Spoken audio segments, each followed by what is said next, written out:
You can't be experienced without experiences. And this story is great because it actually doesn't have any bullets or any bombs at all. But it was, for me, the most scariest situation I've been in. If I knew there was a contingency, when things get hard, you naturally steer towards that. And so for me, there wasn't a contingency other than actually completing this challenge. It's only 14,000 miles until you've done the first mile.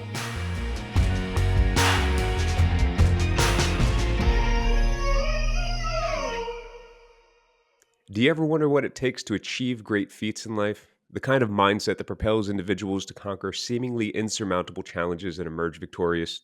Our guest today is Dean Stott, who embodies that very spirit of relentless determination. Dean was a former soldier in the Special Boat Service, a Tier 1 operator, and has continued his pursuit of excellence after his military service. He has since become a record-breaking explorer and adventurer, a leading security consultant, and has inspired audiences across the globe. Dean, I'm so honored to have you here on the 1 Mile, 1 Veteran podcast. Hey, Danny, thank you for having me. Appreciate it. Absolutely. Well, as our listeners kind of begin their walk and start tracking it on their Strava app, I'd love to just kind of jump right in because you are a person that is capable of inspiring others and you take on some seemingly impossible tasks. What type of mindset do you adopt to be able to do your challenges? I think for me, a lot of people ask me, is it nature or nurture, that mindset? Were you born with it or is it developed over time? And I think for me, when I look back as a child, I didn't stand out from my friends. I wasn't excelling in sport or anything else. I had a passion for sport. I liked playing it. I liked being part of a team. And then obviously when I joined the military at a young age, I joined the military at 17. And I weighed about 130 pounds. I was about 5'7" tall, nothing like the character in front of you today. But then I soon developed, my short time, within 18 months, I'd done a lot of my training in the military. I'd done my commando course. I was now 200 pounds and 5'11". But what it was each time I was doing a course, I finished the course and it gave me that confidence. So mentally I was having a boost. Physically I was getting stronger, but mentally I was getting even stronger. And so for me it was like, well, what's next? And in a short period of time, I did so many courses in the military. I was airborne commando, I was a diver, I was a gym instructor. I'd done most of the arduous courses. And so for me, my only sort of real last resort was Tier 1 Special Forces. And if you'd asked me that as a young boy, I had no aspirations of joining the military at all. I always wanted to be a fireman. But here I was just about to embark on the hardest special forces course in the world. We start with 200 and then 6 months later, there's only 8 of us left at finish. And so all of those help you in your mindset. Obviously when you achieve, it gives you that bit of confidence. And then, if you look about, what's next, what is my realms of capabilities, but there's also failures along the way as well. There's gains and there's losses as well. I've talked about all the successes there, but there was times there was glitches along the way as well. And so for me, I always say you can't be experienced without experiences. So whether there were losses or whether there were successes, just utilize them. And so for me, I was very fortunate. I served in Tier 1 Special Forces, known as one of the best in the world. And so when you're working alongside other guys that have also achieved that, they've all got a similar mindset. They've all got a similar drive and passion. And so that's contagious. That's contagious. You're now then competing with the best in the world. And so you have to up your game. So I just found myself in these very distinct scenarios where I was always competing with other people and obviously learning from my time in the military. What can we do? As you'll probably go on, I got injured out at the Special Forces after 16 years. It's not something I had planned. I planned on being what we call a lifer. They stay in until they're 55. I never saw myself being a civilian. So, but if it wasn't for that curveball, that injury, which I was told I could never run again, I probably wouldn't be here talking to you about world record cycle rides and Netflix shows and stuff like that. And so, yeah, you take the good with the bad. I do want to touch on the injury that eventually led to you getting out, because that is the plight of far too many service members across the globe. But, recollecting on some of the challenges that you had while you were in, was there anything that you're, one, capable of sharing, and two that stands out the most that you're just like, hey, I learned so much from this event, and it really shaped a lot of what I do today. Yeah, there's a scenario. Everyone always says, what's the most dangerous thing you've done? Everyone's intrigued in the special forces, and this story is great because it actually doesn't have any bullets or any bombs at all. But it was for me the most scariest situation I've been in. So we used to pick up Taliban agents in Afghanistan. We used to dress up as Taliban ourselves, pick them up, bring them back to camp for debriefs, and then drop them off. So there would be three vehicles with three special SBS guys in each, along with an Afghan special forces guy next to him as an interpreter. And I was always the lead vehicle. We had the second vehicle. The lead vehicle drives past the target. Second vehicle picks up the target. Third vehicle makes sure there's no any follow up or surveillance. That's how they do it. That's why we have the three vehicles. And so this day we were going into Kandahar to pick up an agent. And there's no point in planning a route because every time you went into the city, there's roadblocks in all these new places. So you just knew where they were and you had to get there somehow. And this was no different this day. I hit a roadblock and then I was diverted right down this very narrow market street. There were shops lining the sides, but it was bumper to bumper with traffic. And so I went round the corner and we're bumper to bumper. So we're at a pause, but people are pointing at the vehicle. They're knocking on the window and they're pointing at me. And I'm like, oh, here we go. Because my senses are heightened because I know I shouldn't be in that situation. I know I shouldn't be there. And I had the full works. I had my beard was dyed black. I had brown makeup on my skin, but I don't like anything in my eyes. So I could never put the brown contact lenses in. So I had piercing blue eyes with obviously this brown skin and black beard. And so I'm thinking they've spotted my eyes. And I said to my Terp Heckmat, and I said, I think we've been compromised. He said, yeah, I agree.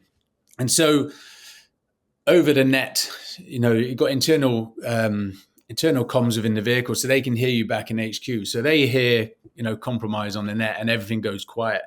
And so my commander's in my earpiece asking if I'm happy with the immediate action drill. The immediate action drill basically is I grabbed a submachine gun MP5 Kurtz from underneath my seat.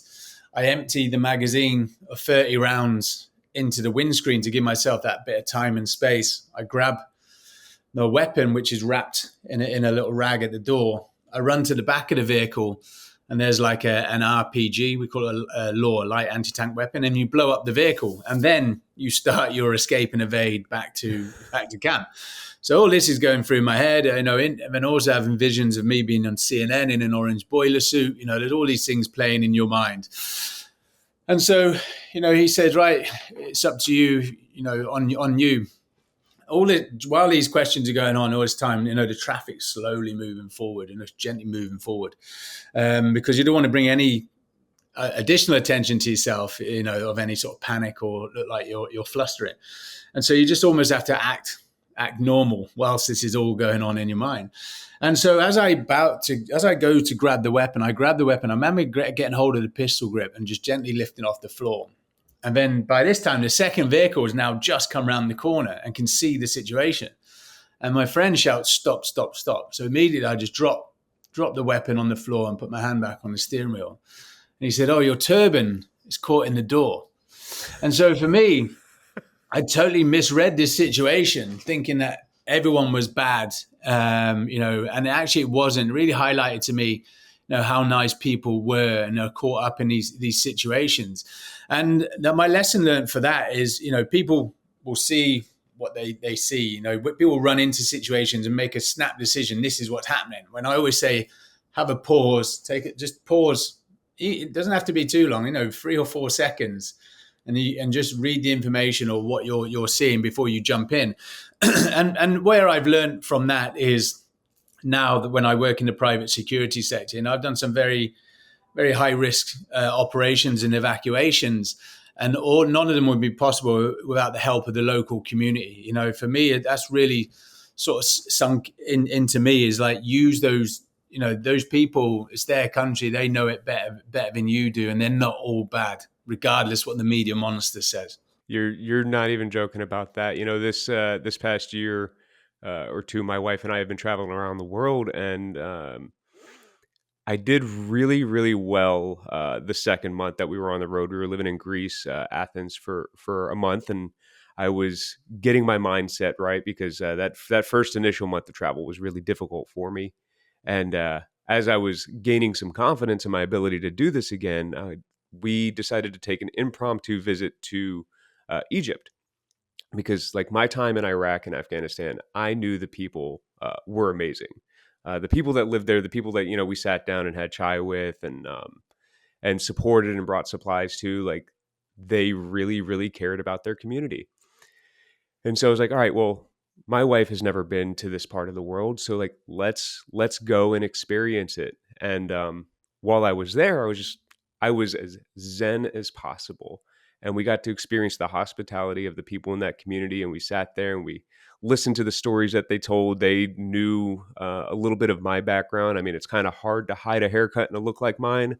Um, At least you have hair. You know what I mean? I'm very blessed to be 40 with hair, but but yeah, and like the people are amazing. And my wife, when we were calling home, telling them what our plans were to go 8 hours into the middle of the desert along one of the borders there to this place in Siwa, they were just like, "Oh my gosh, that's so dangerous. That's so crazy." I was just like, "Not, not really. If you're respectful of the culture and of the people, like surround yourself with good people.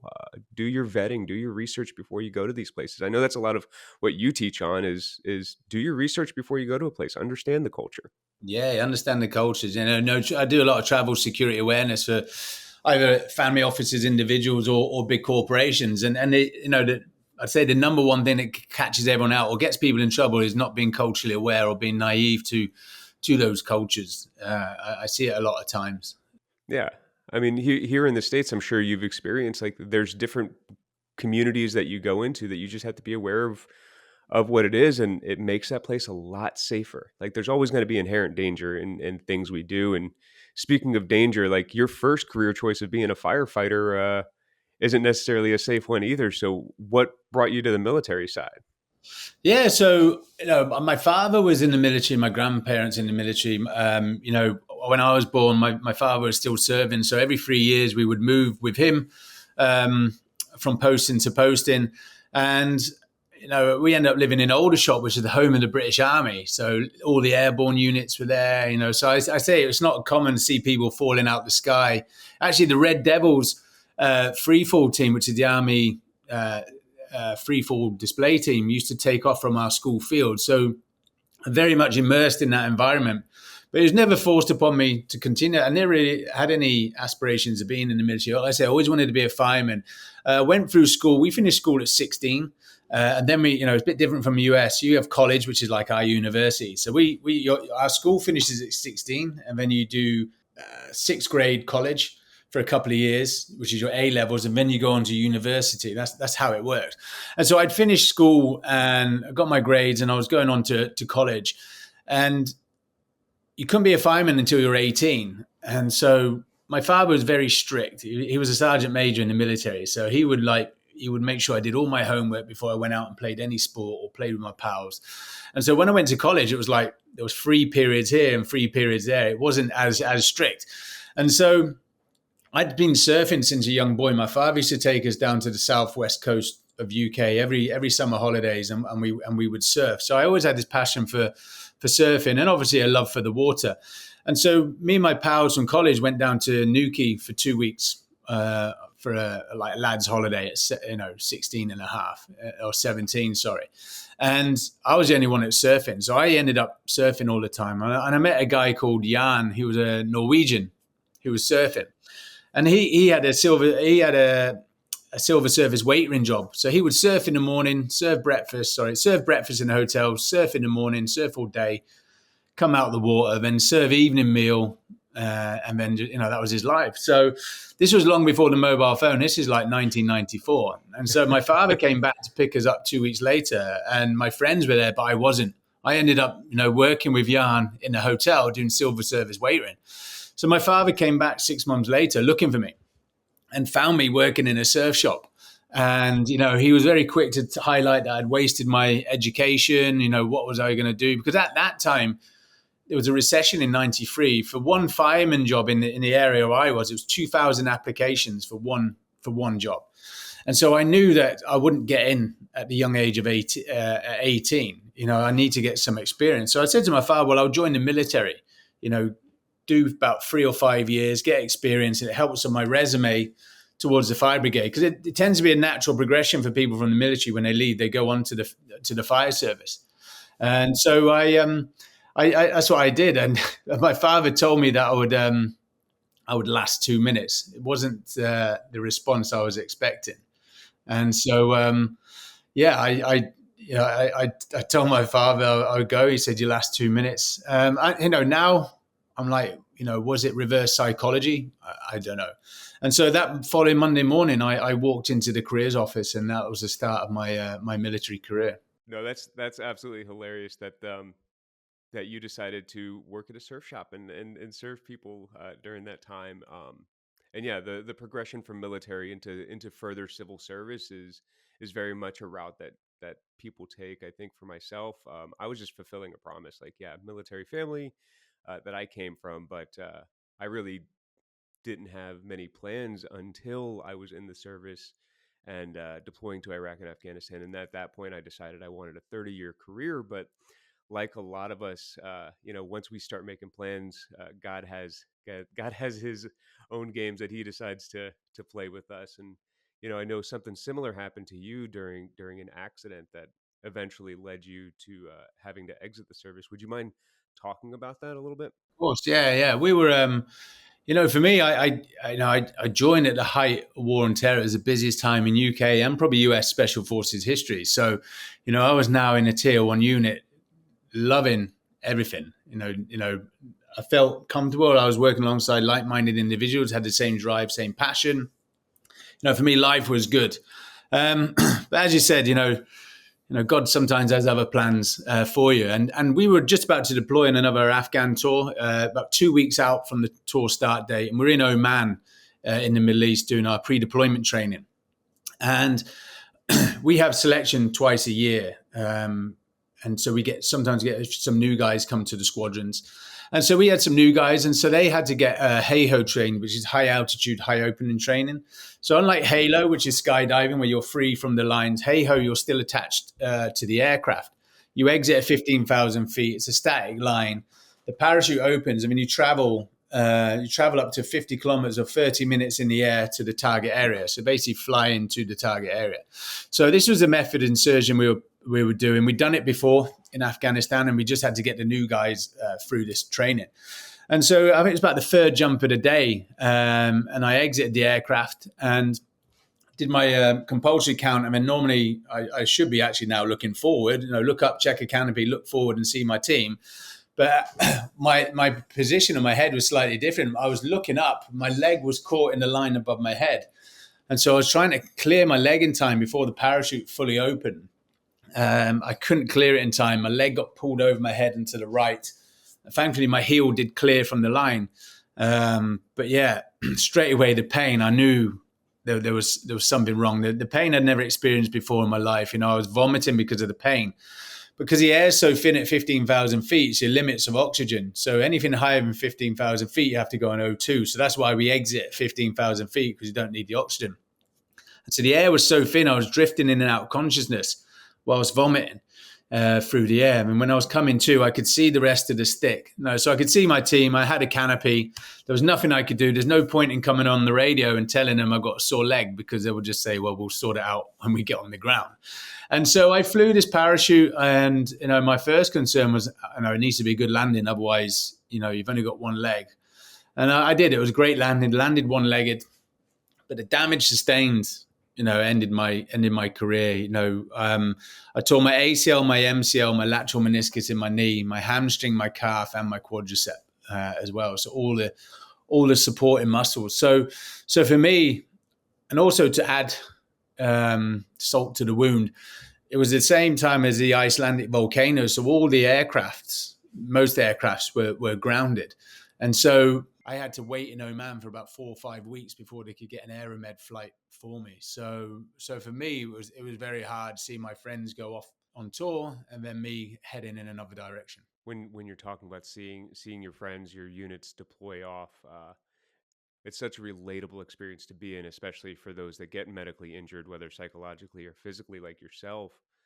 And in the U.S. forces, we have transition battalions that when somebody gets injured, you get put on a 6 to 12 month medical hold while the military evaluates you the best they can, and it's meant to serve as like a very good transitional period, either to get you operational again or prepare you for separation, because the recovery process is going to be too long for you to be able to maintain all your qualifications to stay in.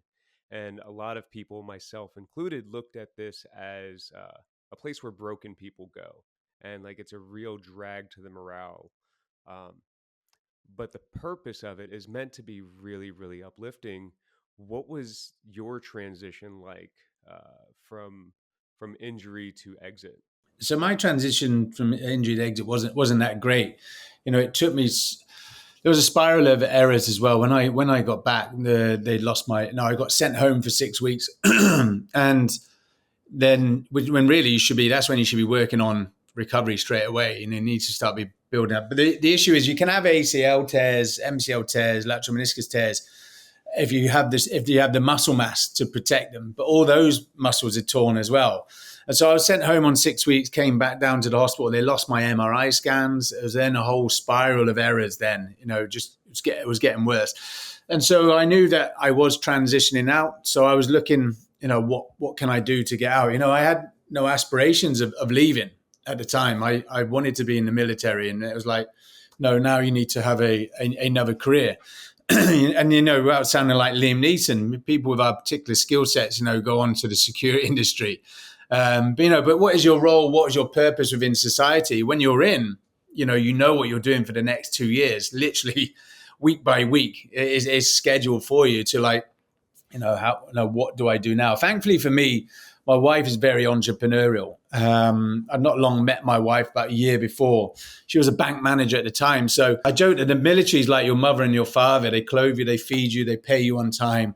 They provide the gas, the electric to the accommodation. So you can just focus on your mission ahead. And so thankfully for me, my wife picked up those roles and responsibilities in the military. She set up our first security company on her phone within 30 minutes, just online. I'm like, for me, I wouldn't even know where to start with that. So for me, that transition side was quite smooth. But I was going through an identity crisis, a huge identity crisis. All I'd known for the last 16 years was the military and pretty much the special forces. I did tier 2 special forces at the age of 18. And so that's all I'd known is in that environment. I mean, I grew up as a military child as well. And so for me, that was really, really, really difficult because my friends had, they come back from tour now. We lost one of the guys on the tour. I just wasn't ready for Civvy Street. It wasn't what I wanted to do. So there was that identity crisis definitely at that point. And my wife talks about a lot. As she came in, she saw me one day just broken, and she said, "Right, and I need to sort of help you with your transition." And so she sort of helped me with that, and we got on our feet. Set up a security company, started doing security stuff, and then it wasn't until probably 5 years later, I was doing some very high risk evacuations. I single-handedly evacuated the Canadian embassy out of Libya, 18 military and 4 diplomats. I bought 30 weapons on the black market. I buried them between Tunis and Egypt and designed evacuation plans. So I was literally doing more risky and high-profile jobs as a civilian than I was actually when I was in the special forces. And so that's when the reality hit the second time for me. When 5 years later, once I finished the Canadian embassy, I'd only been home 21 days in a 365-day calendar. I was literally out the door all the time. And I work on my own, whether it's in Somalia, Yemen, Libya, all these places. And I disconnected from society, what was the norm, and what I thought what the world was. And so what it was I was trying to match that adrenaline rush that I had when I was in the special forces, without actually coming to terms with the fact that I'd left 5 years ago. And if something had gone wrong, I wasn't going to have my friends come do a hostage rescue on me. I didn't have all those assets available. So yeah, there was a couple of occasions I, had that initial identity crisis. Then we sort of then had a second career, but hadn't really addressed it. Just put that to the side and just focused on work. And then it reared its head up again about 5 years later. Man, it really one sounds like you had amazing support as you were preparing for that transition, and the fact that she gave you the space to really explore what life was like after the service. I mean, what you were describing really sounds familiar to a lot of that risk seeking behavior that comes along with aspects of like post traumatic stress and stuff like that, of like we don't leave it behind because our body craves it, like our mind craves it. And when you talk to normal people about this, it's really hard to explain how like you can continuously put yourself in this situation. Because it's like, oh no, this is what I do. Like there's nothing weird about it. At what point were you willing to like really sit there and go, I need to address some things in my life because I'm potentially going to leave my wife a widow and my kids orphans? It was actually after the Canadian Embassy evacuation. I came back from that trip, and my normal SOP was I would launder my clothes, charge my mobile phone, and we'd be ready for the next job. And my wife is my business partner. She plans and coordinates all the stuff back home. She's done a close protection course, a surveillance course, and things like that. But she then was pregnant with my daughter just as I was leaving the military. So she sort of runs the behind the scenes, as I say. But yeah, we sat down that evening, and she's put two bottles of port on the table, two bottles of wine. Sorry, and we had a bottle of port later, and said we need to chat. And my father had died that year. I literally buried my father, and I was on the next flight out. For me, it was all about was the work, work, work. And I thought that my wife wanted me to work, because we wanted to build up the business, and she thought I wanted to be away. When actually it was really once we sat down and had the drinks, it was a lack of communication. We didn't really appreciate or chat properly and understand what we both wanted. And so chapter 16 in my book is called Dead or Divorced. That was the conversation we were having at this time, me and my wife. He was like, if you continue on this path, you will either be dead, or you will be divorced. I had a young daughter. I'd hardly seen, like I said, only been home 21 days in that 365-day calendar. And so something had to change. And so, yeah, those two bottles of wine and a bottle of port was a big heart opener for me. And my wife was, as well as a security company, has other businesses. She had a very successful property development business. And she said, well, financially, you don't need to leave. I thought we needed to leave because I don't deal with finance. I'm thinking I need to be out on the ground. She manages all that. And, I didn't need to be doing that. So, yeah, I took a sabbatical from the security industry for a short period of time and, joined my wife doing some property developing. That's so good that you were able to sit down and actually talk about needs, wants, and desires. Like so many people don't do that. I mean, I still, from time to time, as we experience various transitions, it takes me a little while to even discover what it is that I want. Which then creates, pre friction, pre that conversation of like, I don't know what I want, so how can I even explain it to my wife, like what it is that I'm looking to do here? How did all of this then go about leading to you, moving on to breaking world records and taking on new challenges? Yeah, it wasn't long after that conversation, actually. Like I said, she was a property developer, and during this was 5 years now after leaving the military, I'd sort of neglected my own physical and mental well-being. So my injured leg now was 2 kilograms lighter or 5 pounds lighter than my good leg because of the muscle wastage. And so I just bought a bike off Amazon. Just bought a little road bike because the office was 8 miles away from the house, and I just cycled to and from the office. But straight away, getting those lungs going again, having a bit of cardiovascular, I felt like there was a huge weight off my shoulders. And we now had our second child, our son, Tommy. And so you imagine and I'm sat in these architects and planners meetings with my wife. She's chatting to all these developers. She's the developer. She's chatting to all these people. They've got all these blueprints on the table, and I'm just sat there. You heard my backstory. I'm actually bottle feeding my youngest son, just sat there with absolutely no input to any of this. So and my wife, she said she looked over and she could just see that glaze. I was lost, So she said, right, you need to do something to keep yourself physically and mentally engaged, which doesn't involve smuggling people across borders. And so I I said, well, I've always fancied doing a world record. Me and my wife actually, an area we missed since leaving the military as well. We also do a lot in the non-profit philanthropy area, especially around veterans, mental health. My wife has been doing a lot in human trafficking for years, so we always do a lot of non-profit. So I was thinking, how can I fundraise? And I said, well, I've always fancied doing a world record. And she said, well, what in? And I said, well, cycling seems to be good. And I didn't cycle more than 20 miles at this point. I said, well, cycling seems to be good because it's not hurting my knee. I know that my knee injury or my injury from the past isn't going to be an issue on the bike. And so my wife, we lived in Scotland. My wife's, I'm thinking maybe east to west coast of Scotland. And my wife then throws the Guinness Book of Records at me and finds the world's longest road called the Pan American Highway, which runs 14,000 miles over two continents. Said, what about this one? So I sort of joked that she wanted me out of the house at the time. And so I said, yeah, perfect. So sounds quite, never mean to sound arrogant at all, but having only cycled 20 miles, I applied for the world record to Guinness.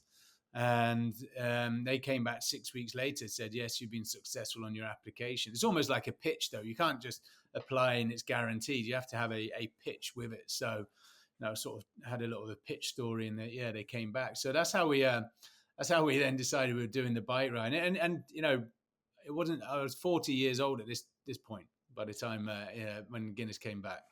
That's let me just do one of the hardest things that I can think of doing with as little experience as possible. I mean, that's also like the life of the military individual. You go in 130 pounds and you come out, 210, 5'11. Yeah. I think for me it was, I'd had, we skim over some of the security stuff, but there was loads of other evacuations and stuff that we'd done there, and then there's the stuff in the military. I knew I had the right mindset. I knew I had endurance. I was sort of reflecting back on what I'd done before. I just hadn't done it on a bike.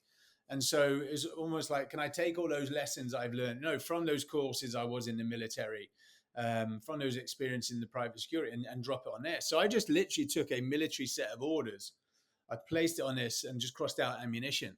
And then as I learned, I got a coach to teach me a cycle. As I started learning more about cycling, I then implemented that into the plan. That's amazing. And not only were you doing this to set a Guinness World Record, but you were also doing this to raise money for a mental health charity for Prince Harry, right? That's it. Yeah. So him and I have been friends 17 years. We were on a JTAC course together back in 2007. And so, as I touched on before, we do a lot in the veteran space with charities. So he would, come as guest on some of my tables at events, and I had an intelligence fusion cell based in Mozambique and Tanzania, which identified the smuggling routes from the ivory from the continent of Africa to Asia. So obviously, he has a big passion with the wildlife, and so I would always go to the palace every 3 months and disseminate this information. So we'd done a lot before in charity, behind the scenes, behind closed doors. And so he was my first phone call when Guinness came back. I told him, I said, I'm going to cycle the world's longest road. What campaign should we do it for? And him and his brother and Kate were just about to launch Heads Together, which was a mental health campaign. And it wasn't just for veterans, it was the whole of society. It was 11 mental health charities ranging from postnatal depression, young children, teenagers, adults, and veterans as well. So I'd seen firsthand with some of my friends about mental health, and obviously, looking inwards as well myself. But I wasn't aware how big it was throughout the whole of society. And so, so that's perfect. So for me, that was, when you're doing challenge, when I do these challenges, I have to have a mission. Like my mission was to break the world record. That gives me something I have to aim and train for. And then the other mission or motivation was the charity angle. And we set a target of £1 million. I know when you're planning for these things, you're usually planning for the positive outcome. One, would you mind, for our listeners' sake, define what a positive outcome in, and then like what strategies do you then employ when preparing for something like this? My positive outcome for this was break the wheel records, and we hit the target. That was a positive outcome. But a positive outcome would just be, a positive outcome now on reflection would be someone just listened to my story and then decide, because when I got introduced to the Royal Foundation, they were like, "What is the message you're trying to promote with this campaign?" And I hadn't really thought about it. I'd done it because my friend told me to come in and speak to you. And I actually went and looked internally, and I said, "Well, physical activity helps your mental state." And they said, "Well, no, you can't use that." And I said, "This is back in 2016." I said, "Well, why not?" And they said, "Because it hasn't been scientifically proven." I said, "Well, it's fine, but I don't need a scientist to tell me that I feel good when I'm training." So I ignored them anyway and carried on banging that drum.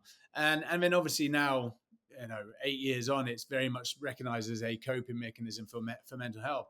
So a positive outcome for me would just be for one person, to say, right, actually, I'm just going to put on my shoes and go for a walk, or I'm just going to dust off my bike and do something. So that's a positive outcome now. But obviously the outcome that we ended up having was, smashing the world record by 17 days, became the first man in history to do it under 100 days. And then we raised $1.4 million for charity. So they were positive outcomes, but actually a positive outcome would just be one person just listening to the story and then changing their life for me. Man, that's well, one, I'll say quite more than just one person has been positively affected by the work that you're doing. Um, and I know a lot of your recognition comes from knocking out this challenge, raising that money. Uh, but we all kind of know this expression. Plans are great until you get punched in the face. And I can only imagine what it was like when you set down this plan, you've listed your positive outcomes, and you started that first day or maybe the third day of cycling. You have the soreness going on. How do you adapt to the changes once you get punched in the face and you go, oh, this might be a little bit more difficult than I thought? I think for me with this challenge, I knew that the only thing, they reckon with these challenges, if you can get to that start point uninjured, you've done all the hard work, you've got the sponsors, you've got the kit, you've got the PR, you're 75% of the way there. So the 25% is on you. And so for me, I knew that the only way I wasn't going to do this, we already had we fundraised back in UK. My wife raised £70,000 in Scotland, and we had to put £50,000 deposit on the hotel in London for the Welcome Back event. So 6 months before it even set off, we were planning the Welcome Back party. The 300 strong room. Prince Harry would be there. There'd be all sorts of people. So you can imagine, I haven't even set off yet. And a good friend of mine, she was the events organizer, one of the best in London. And she's like, what is the contingency? And I never used to answer. And Alana would say, well, the contingency is we go to Dean's funeral.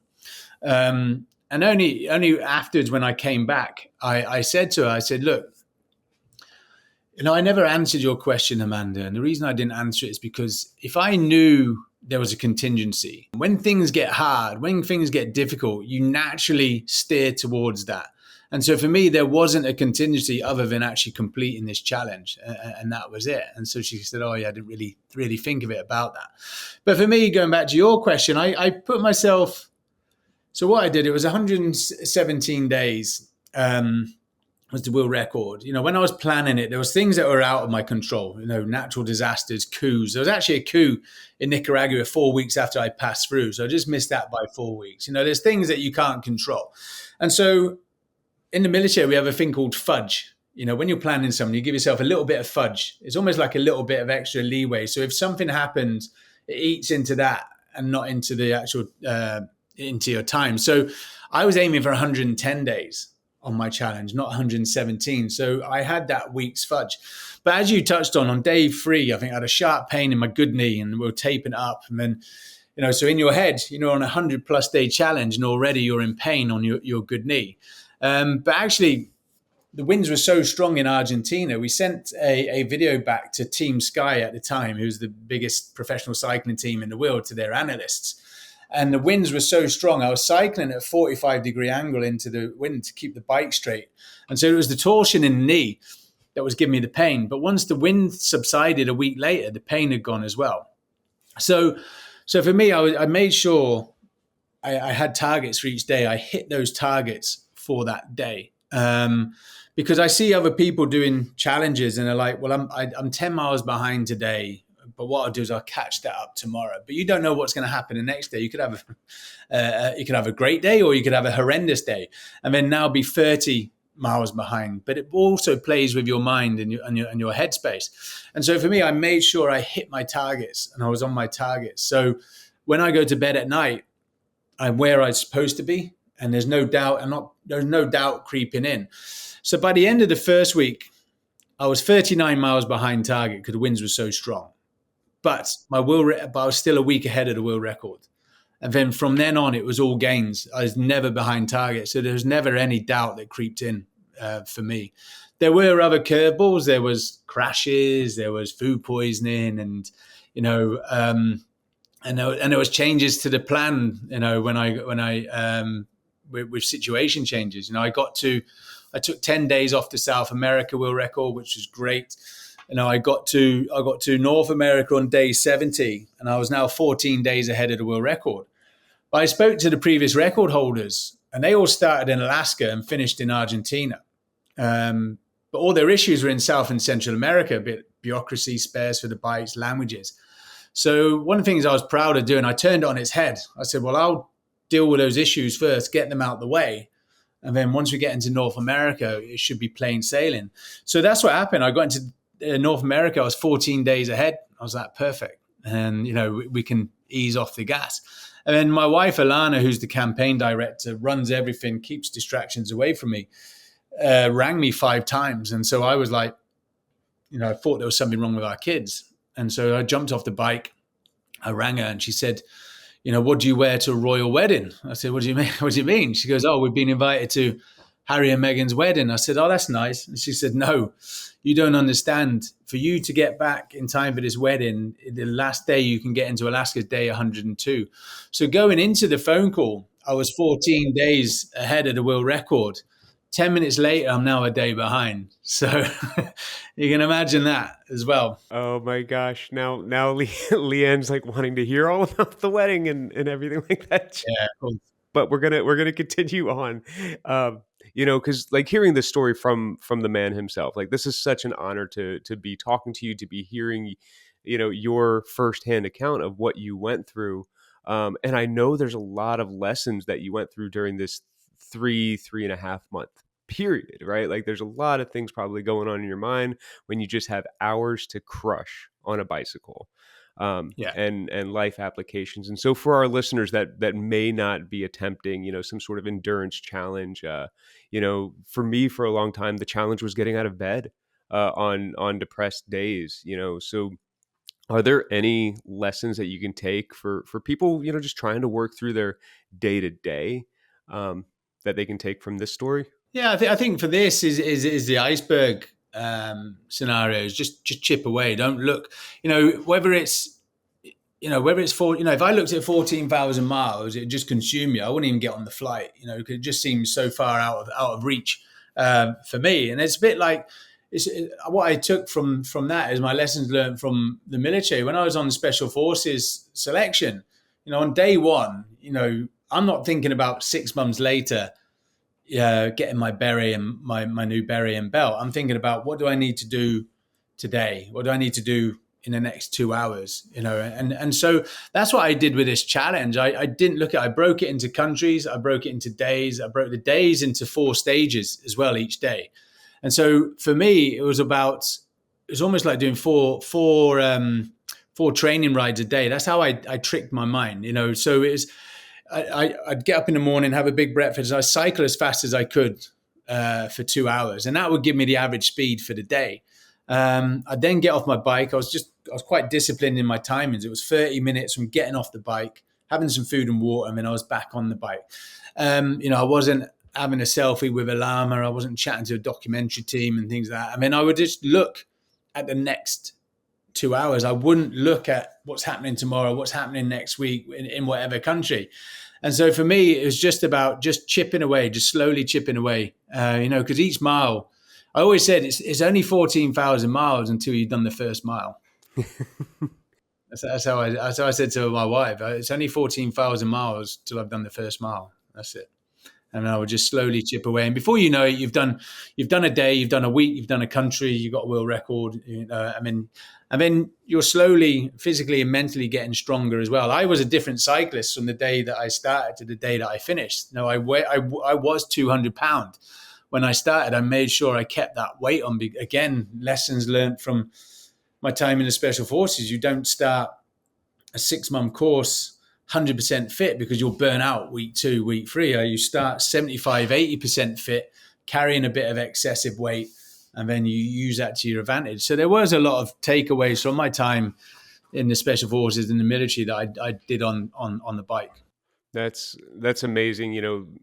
That expression of body in motion stays in motion, and for a lot of what you were describing, it sounds like the key to your successes was just getting started, like just getting going one bit at a time, the next right thing. Like, oh, I have to do this. Now I have to do that. And if we can continue to move forward, there's amazing things that we can accomplish. And, since setting this world record, you and your wife have teamed up and taken on even bigger and bigger challenges to the point where you are, congratulations, on your second season of a show called on Netflix called The Toughest Forces on Earth, which helps you accomplish other goals. Would you mind sharing a little bit about that show and, you know, how you utilize that to help your mission? Yeah, this is the first season, but my second time on TV. So for me, I was like, when I finished the bike ride, I didn't see TV opportunities, book opportunities. I didn't. I literally set up social media the day before we went on the bike ride. I did it so I wasn't smuggling people across borders, like I said. So for me, I wasn't ready for this world. This wasn't the world I was expecting. And so up until now, I flew under the radar. No one knew who Dean Stott was. And so now he ended up becoming a public figure. I mean, they had all these opportunities, which were great. And then people were like, well, what's next? I was like, really? That's all they care about. What's the next big challenge? So I started looking at challenges, and then obviously I would then meet like sponsors, marketing teams, and put these plans in place. And then the kickback I got was, well, how many Instagram followers you got? And I'm like, really? It doesn't matter how many world records you've got or how many millions you raise for society. The focus on how many Instagram followers you got. And I was that. And I turned down a lot of TV opportunities before, some big special forces shows before, because I didn't want to sort of go down that path. But now I was a public figure and people knew who I was. A couple of TV opportunities came. One was in Australia, SAS Australia, which I took part in, and then the other one was the Netflix show. I got reached out about 3 years ago on this concept. And the good thing about this show is it's like Top Gear with guns, but you can't use Top Guns because it's taken.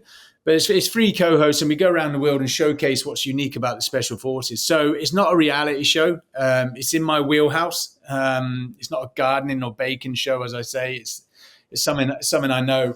And so for me, especially with the special forces community, I got sign off from them to do the book, and they were like, yeah, you can, you're a public figure now. You do what you want. And so for me, my reason for this was to promote the military and the special forces.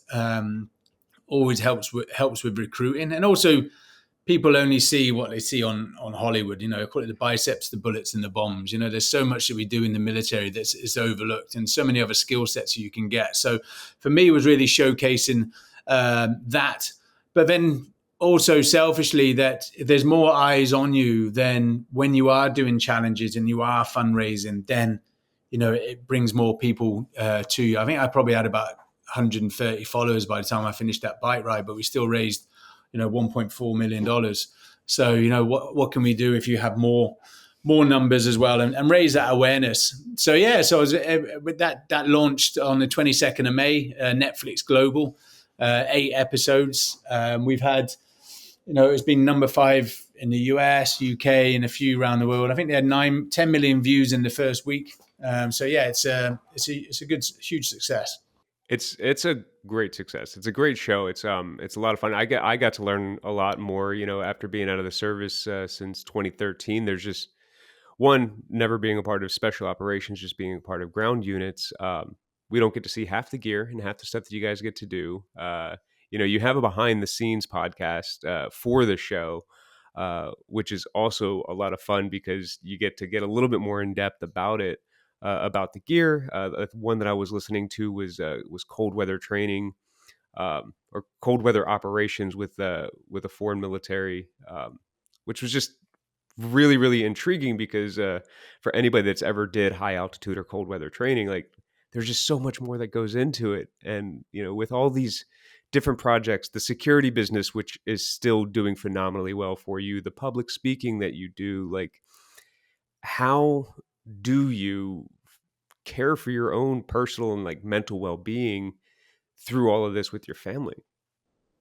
I think for me, I'm very fortunate. I see, when your transitions, some are turbulent, some are smooth. Those that tend to be smooth, they have a partner that tends to support them a lot. And that was our reason for behind the scenes show.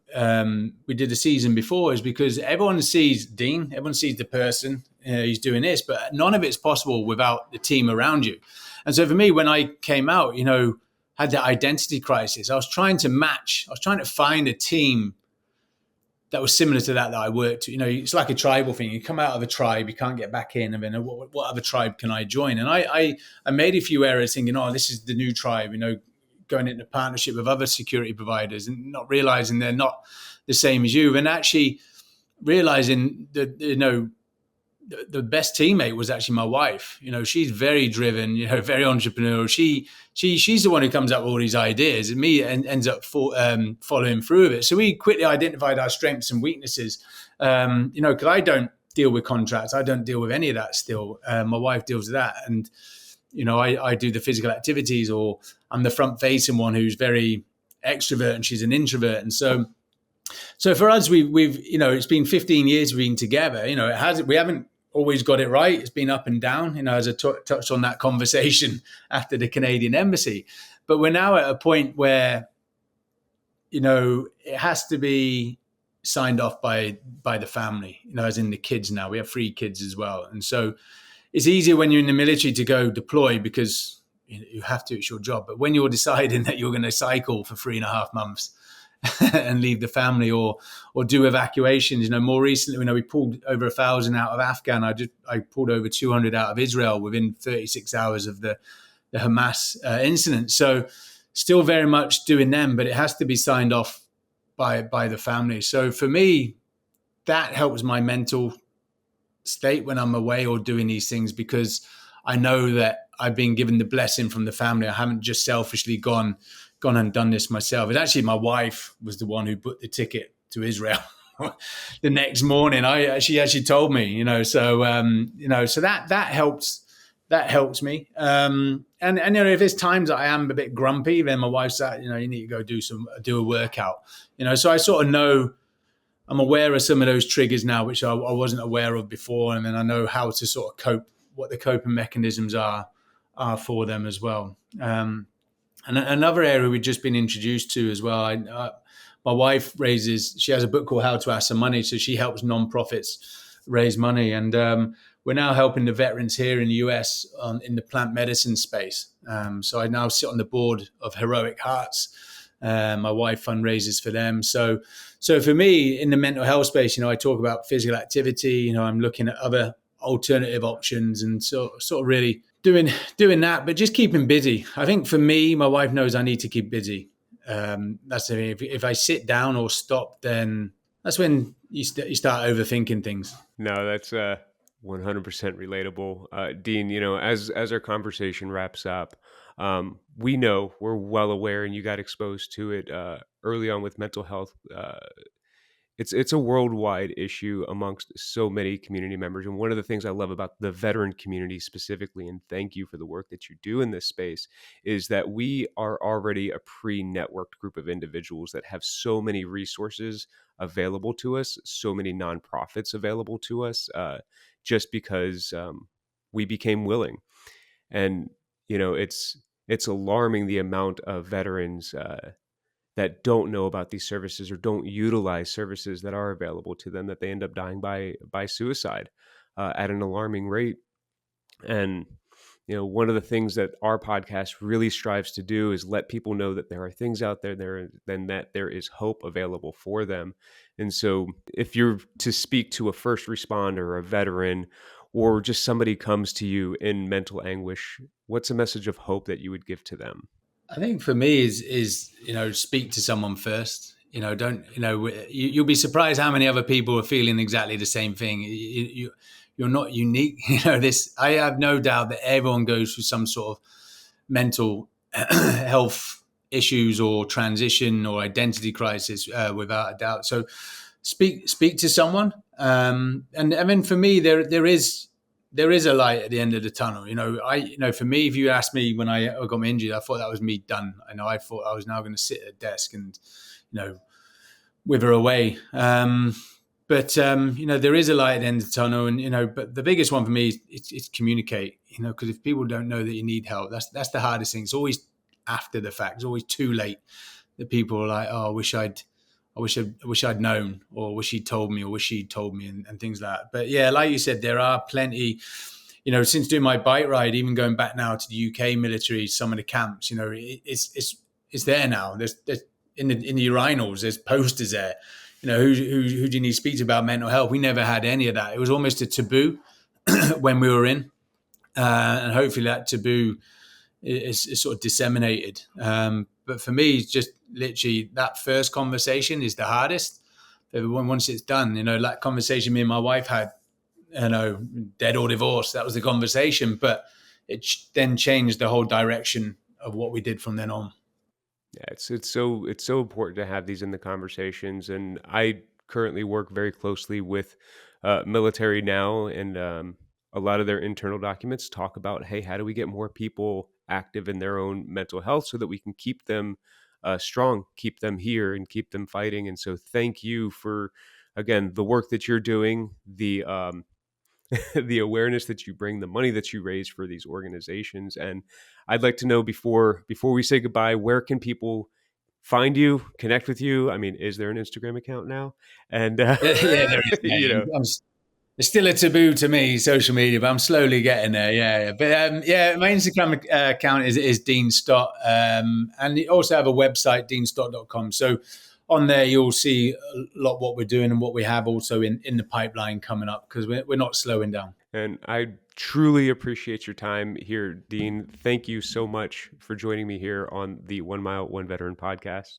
Thank you very much, Danny. Appreciate it. Absolutely. And for our listeners, remember, you can also catch the 1 Mile, One Veteran podcast on Reese Across America Radio, ready for you on platforms like iHeartRadio, Odyssey, and the TuneIn app.